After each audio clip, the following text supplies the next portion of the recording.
नमस्ते बच्चों। Emotional development यानी कि संवेगात्मक विकास के बारे में हम लोग पढ़ रहे हैं।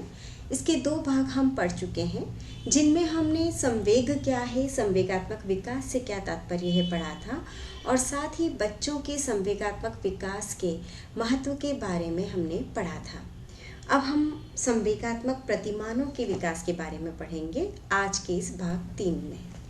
संवेगात्मक प्रतिमान का विकास। बच्चों, संवेगात्मक प्रतिमानों का विकास किस तरह, कब और कैसे होता है, इसे जानना बहुत ज़रूरी है।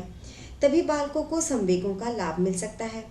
यदि बालक में नकारात्मक संवेगों की उत्पत्ति अधिक मात्रा में हो रही है तो उसे क्या कर सकते हैं कि समय रहते ही दूर कर सकते हैं और सकारात्मक संवेगों का विकास उसके अंदर कर सकते हैं। और जब बालक सकारात्मक संवेगों की अभिव्यक्ति करना अच्छी तरह से सीख जाता है तो निश्चित ही उसका व्यक्तित्व आकर्षक और प्रभावशाली दिखता है। बच्चों, ये हमने संवेगात्मक महत्व के दौरान भी पढ़ा था कि संवेगात्मक प्रतिमान जो होते हैं, ये संवेगात्मक प्रतिमान सकारात्मक नकारात्मक दोनों ही प्रकार के हो सकते हैं। तो नकारात्मक को समय रहते पहचान करके उसको सकारात्मक में बदलना बहुत ज़रूरी होता है। बालकों में बच्चों संवेगात्मक अनुक्रिया की योग्यता वैसे तो जन्म से ही पाई जाती है और इसके लिए उन्हें सीखने की आवश्यकता भी नहीं होती है। एक जो नवजात शिशु होता है ना, वो तीव्र एवं शक्तिशाली उद्दीपक की उपस्थिति में संवेगात्मक अनुक्रिया की अभिव्यक्ति संपूर्ण शरीर की क्रियाओं के द्वारा, यानी कि कोई भी संवेग अगर वो प्रकर्षित करता है तो उसका पूरा शरीर उसमें काम आता है, वो ऐसे व्यक्त करता है। जैसे कि बच्चों फॉर एग्जाम्पल कि तीव्र प्रकाश की उपस्थिति अगर है तो बालक अपनी आंखें बंद करता है और अंधकार होने पर रोने लगता है, मगर उसकी संवेगात्मक अनुक्रिया इतनी स्पष्ट नहीं होती है जिसे कि हम आसानी से पहचान सकें। तो नवजात शिशु में संवेग सामान्य उत्तेजना के रूप में होते हैं, परंतु कुछ दिनों बाद ही उनमें 2 प्रकार के प्रत्युत्तर दिखाई देने लगते हैं। पहला है बच्चों सुखद प्रत्युत्तर। नाम से ही पता चल रहा है, नाम से ही आप इसको समझ पा रहे हैं कि ये जो प्रत्युत्तर होते हैं ये बालक में तब देखने को मिलते हैं जब बालक को माता स्तनपान कराती है, यानी कि बच्चे की भूख शांत होती है, जब उसकी मालिश की जाती है, उसको नहलाया जाता है, गोद में लेकर के खिलाया जाता है, प्यार किया जाता है, पुचकारा जाता है और उसको अनुकूल तापक्रम में और आरामदायक स्थिति में बिस्तर पर लिटाया जाता है।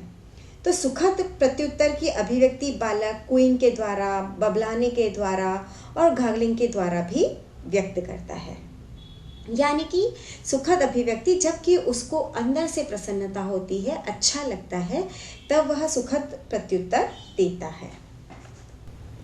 अगला है बच्चों असुखद प्रत्युत्तर। ये भी नाम से ही पता चल रहा है कि इसकी अभिव्यक्ति उस समय होती है जबकि बालक आनंद महसूस नहीं करता, उसे कुछ अच्छा नहीं लगता, तो उस समय वो असुखद प्रत्युत्तर की अभिव्यक्ति करता है।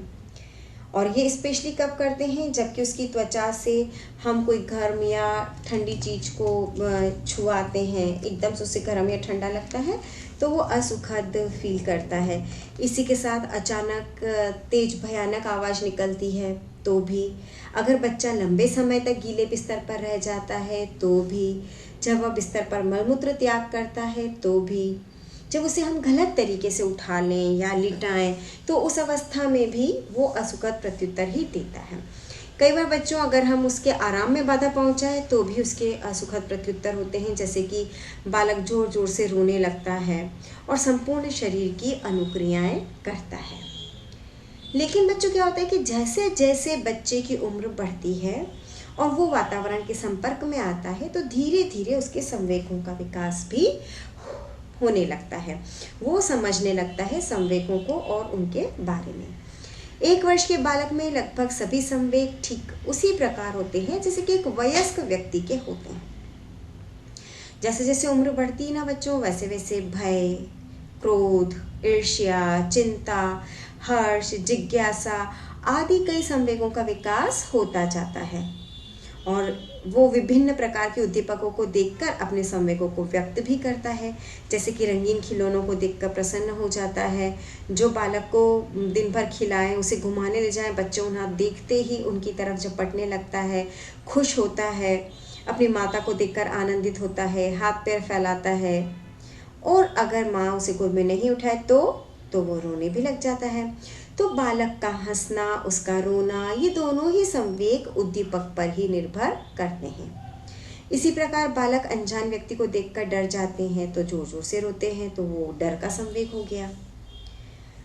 बच्चों, जब बालक लगभग 6 माह का होता है तब उसकी संवेगात्मक अभिव्यक्ति में शारीरिक क्रियाओं की प्रधानता रहती है। क्योंकि बच्चा जैसे कि छोटा है, उसकी नापसंद की चीज़ है या वो किसी से नाराज़ है तो वो रोता है, चिल्लाता है, इस तरह से अपने संवेग को व्यक्त करता है। और उसका पूरा शरीर उसमें वो काम में लेता है। जब वो 1 वर्ष का होता है तो रोकर, न केवल रोकर बल्कि चिल्लाकर भी व्यक्त करता है। और हाँ, कई बार वो अपने हाथों की चीज़ों को ज़मीन पर फेंकना, खिलौनों को पटक देना, हाथ पैरों को पटकना और ज़मीन पर लौटना और कभी कभी कहीं छुप जाना कि आप उसे ढूंढते रहें, इस प्रकार की प्रतिक्रियाएं भी करता है। बच्चे में क्रोध या जिसे हम टेम्पर टेंट्रम कहते हैं ना, वो 2 से 4 वर्ष की अवस्था में चरम सीमा पर होता है। लेकिन बच्चों, जैसे जैसे बच्चे की उम्र बढ़ती है, वो बड़ा होने लगता है, वैसे वैसे उनकी क्रियात्मक प्रत्युत्तर में कमी आने लगती है। क्योंकि क्या हो जाता है, भाषा का विकास होने लगता है। अब वो अपने संवेगों की अभिव्यक्ति रोकर, चिल्लाकर या चीज़ों को फेंक कर नहीं करता है बच्चों। अब वो भाषा के माध्यम से बोल करके करता है। वो चीज़ों को तोड़ना, फोड़ना, ज़मीन पर पटकना, स्वयं ज़मीन पर लौटना, माता का आंचल खींचना आदि क्रियाओं को छोड़ देता है। संवेगों का विकास जो होता है ना बच्चों, न केवल परिपक्वता और अधिगम से बल्कि कई वंशानुगत कारण होते हैं जो कि इसमें जुड़े हुए होते हैं। और सिर्फ वंशानुगत कारण ही नहीं होते हैं बच्चों, इसके अलावा बालक का स्वास्थ्य, जन्मक्रम, वातावरण, पोषण, उसकी देखभाल, उसके आसपास घटित होने वाली घटनाएं, परिस्थितियां आदि चीज़ें भी संवेगात्मक प्रतिमानों के विकास में बहुत ही महत्वपूर्ण भूमिका अदा करती है। और संवेगात्मक प्रतिमानों के विकास में अधिगम और परिपक्वता का भी महत्वपूर्ण योगदान रहता है। ठीक है बच्चों, तो ये हमने बात की अभी सुखद और असुखद प्रत्युत्तर के बारे में। संवेगात्मक प्रतिमानों के विकास में उतार चढ़ाव या बदलाव। यद्यपि बच्चों संवेगात्मक प्रतिमानों के विकास स्पष्ट होते हैं, कई बार नजर आ जाते हैं, परंतु जो इनकी बारंबारता होती है या हम कहें इनकी तीव्रता होती है ना, इसमें बहुत अंतर होता है, जो मुख्यतः संवेगों की प्रकृति और बालक की उम्र पर निर्भर करता है। जैसे जैसे बच्चों उस बच्चे की उम्र बढ़ती है तो वो विविध प्रकार के संवेग उसमें हमें दिखाई देने लगते हैं। संवेगों में बदलाव बचपनावस्था की समाप्ति के साथ ही प्रारंभ हो जाता है, यानी कि जब बचपनावस्था समाप्त होती है तब संवेगों में बदलाव प्रारंभ हो जाता है। और जब बाल्यावस्था आती है ना, तब ये और भी अधिक स्पष्ट रूप से दृष्टिगोचर होते हैं। बालकों की उम्र संवेगात्मक प्रतिमानों के विकास में बदलाव लाती है। उम्र बढ़ने के साथ साथ बालक नकारात्मक संवेगों जैसे कि बच्चों क्रोध, भय, चिंता, ईर्ष्या आदि की अभिव्यक्ति भी कम से कम करता है और उसे महसूस भी होने लगता है बच्चों। वो एहसास करने लगता है कि गुस्सा, तोड़फोड़, चीज़ों को फेंकना, जब वो इस तरह के कार्य करता है ना तो लोग उस पर अधिक गुस्सा होते हैं और उसे दंड भी देने लगते हैं। तो उसको ये बात भी धीरे धीरे समझ में आने लग जाती है कि वो जो कर रहा है वो सही नहीं है। तो धीरे धीरे क्या होता है, बच्चे में नकारात्मक संवेगों की अभिव्यक्ति कम होती है और जिज्ञासा, हर्ष, खुशी आदि इस प्रकार के संवेगों को वो अभिव्यक्त करने लग जाते हैं और इन संवेगों से उन्हें प्रसन्नता, प्रशंसा, लोकप्रियता मिलती है, तो मान सम्मान, प्रतिष्ठा भी मिलती है, तो वो उन्हें बहुत ही अच्छा लगता है। शारीरिक स्वस्थता बच्चों, संवेगात्मक प्रतिमानों के विकास के बदलाव में अमूल्य भूमिका निभाता है। जो बालक स्वस्थ और स्वच्छ होते हैं उनकी बुद्धि लब्धि भी अधिक होती है। आस पड़ोस के माहौल को देखकर, परिस्थिति को देखकर आसानी से समझ जाते हैं और उसी के अनुसार वो कार्य भी करते हैं। सामाजिक प्रतिक्रिया के कारण भी बालकों में संवेगात्मक प्रतिमानों के विकास में बदलाव आता है। जिन संवेगों की अभिव्यक्ति से बालकों को सामाजिक मान्यता मिलती है, समाज में प्रोत्साहन मिलता है, लोग उन्हें पूछते हैं, उससे वो बहुत ही उत्साहित होते हैं और फिर ऐसे संवेगों की अभिव्यक्ति वो बार बार करते हैं। लेकिन वो धीरे धीरे बच्चों ये समझने लगते हैं कि जिन संवेगों की अभिव्यक्ति से उन्हें हानि उठानी पड़ रही है, खेल के साथ ही नापसंद करते हैं, और वो होता है ना, कच्ची पक्की तो कच्ची कर लेते हैं, समाज के लोग हीन दृष्टि से देखते हैं, तो बालक समझता है और ऐसे संवेगों को त्याग देता है और वो ये प्रदर्शित करने की कोशिश करता है कि वो बहुत ही संयमित और नियंत्रित तरीके से अपने आप को अभिव्यक्त करता है। तो बच्चों, जिन संवेगों की अभिव्यक्ति से बालकों को सफलता मिलती है, वो उसकी अभिव्यक्ति बार बार और तीव्रता से करता है। यदि बालक टेम्पर और टेंट्रम को प्रदर्शित करके मनचाही चीज़ प्राप्त करता है या जिद करता है ना, और अपनी बातें मनवाता है, तो इस तरह के संवेगों की अभिव्यक्ति अगर वो करने लग जाए तो इन संवेगों की जो तीव्रता होती है और बारंबारता होती है ना, तो ये भी बढ़ जाती है और बच्चा हर चीज़ को पाने के लिए, पूरी करने के लिए क्या करेगा? क्रोध करेगा, टेंट्रम अपने पेरेंट्स को दिखाएगा, है ना, इस तरह का वो कार्य करने लग जाता है। अध्ययनों में बच्चों ये भी पाया गया कि लड़के जो होते हैं, मतलब लिंग का प्रभाव भी इस पर पड़ता है कि लड़के क्रोध और ईर्ष्या जैसे संवेगों की अभिव्यक्ति अधिक करते हैं और लड़कियां डर, चिंता, स्नेह, प्रसन्नता और बड़ी उम्र होते होते ईर्ष्या जैसे संवेगों की अभिव्यक्ति करती है। तो इसमें लिंग का भी बहुत प्रभाव पड़ता है। इसके अलावा जन्मक्रम, सबसे छोटे बच्चे में स्नेह, जिज्ञासा, हर्ष का संवेग अधिक होता है। एक ही वातावरण में पलते हैं, एक ही माता पिता के संरक्षण में, देखभाल में पलते हैं, फिर भी दोनों में बहुत अंतर होता है। क्यों? क्योंकि जन्मक्रम में अंतर होता है, तो इसका प्रभाव भी पड़ता है। अब हम बात करते हैं बच्चों की संवेगों के विकास में अधिगम और परिपक्वता का क्या महत्व है। संवेगों के विकास में बच्चों अधिगम और परिपक्वता दोनों ही महत्वपूर्ण होते हैं। बिना अधिगम के परिपक्वता नहीं आ सकती और बिना परिपक्वता के सीखा नहीं जा सकता। ठीक है ना? तो लर्निंग और मैच्योरेशन का इमोशनल डेवलपमेंट में क्या योगदान होता है, ये हम सीखने और परिपक्वता में पहले भी पढ़ चुके हैं।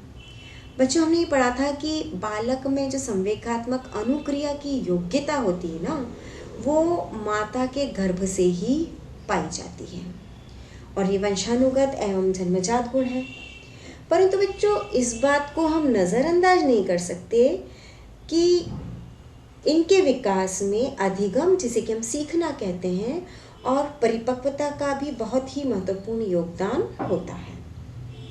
जब तक बालक में परिपक्वता नहीं आती है, तब तक वह हर्ष, प्रसन्नता, जिज्ञासा, चिंता आदि संवेगों को अभिव्यक्त नहीं कर पाता। ये और संवेगों के विकास में अधिगम भी और परिपक्वता भी दोनों ही एक दूसरे से अच्छी तरह से संबंधित होते हैं। हम ये कहें बच्चों, अधिगम और परिपक्वता एक दूसरे से इतना अधिक और इस तरह से संबंधित होते हैं कि इसके सापेक्षिक महत्व को हम अगर पेन पेंसिल से समझना चाहें बच्चों, तो ये थोड़ा सा डिफिकल्ट रहता है। अब हम देखते हैं कि अधिगम की क्या भूमिका होती है। बच्चों, ये हम चीज़ वैसे तो पहले भी पढ़ चुके हैं। प्रयत्न एवं भूल द्वारा सीखना, अनुकरण द्वारा सीखना, पहचान करके सीखना, अनुबंधन द्वारा सीखना और प्रयत्न एवं भूल द्वारा सीखना और प्रशिक्षण द्वारा सीखना। अब सबसे पहले हम पढ़ेंगे प्रयत्न एवं भूल द्वारा सीखना। ये हम पहले भी पढ़ चुके बच्चों, ये मैं आपसे समझा चुकी हूँ कि जब बच्चा किसी चीज़ की कोशिश करता है, उसे सीखता है, तो ये प्रकार का जो अधिगम है वो उसके पूर्व अनुभवों पर आधारित होता है और बालक उन्हीं संवेगों को दोहराता है और अभिव्यक्त करता है जिससे कि सभी उसे पसंद करें और उसे सबसे अधिक संतुष्टि और सफलता मिलती है। और इस प्रकार का जो अधिगम है, सीखना है, वो बाल्यावस्था में अधिक देखने को मिलता है। दूसरा होता है बच्चों अनुकरण के द्वारा सीखना। अपने माता पिता, शिक्षक, बड़े भाई बहन और आसपास के साथियों का अनुकरण बच्चा करता है और इन्हीं में से वो किसी को अपना मॉडल और आदर्श भी मानता है और जिस तरह से वो अपने संवेगों को अभिव्यक्त करते हैं ना, उसी तरह से वह भी अपने संवेगों को अभिव्यक्त करने की कोशिश करता है। उनके चाल ढाल, चेहरे के हाव भाव, हाथ पैरों की गतियाँ, क्रोध करने का तरीका, वो सब कुछ वैसा ही फॉलो करता है। इसे हम कहते हैं अनुकरण के द्वारा सीखना। फिर है बच्चों पहचान करके सीखना।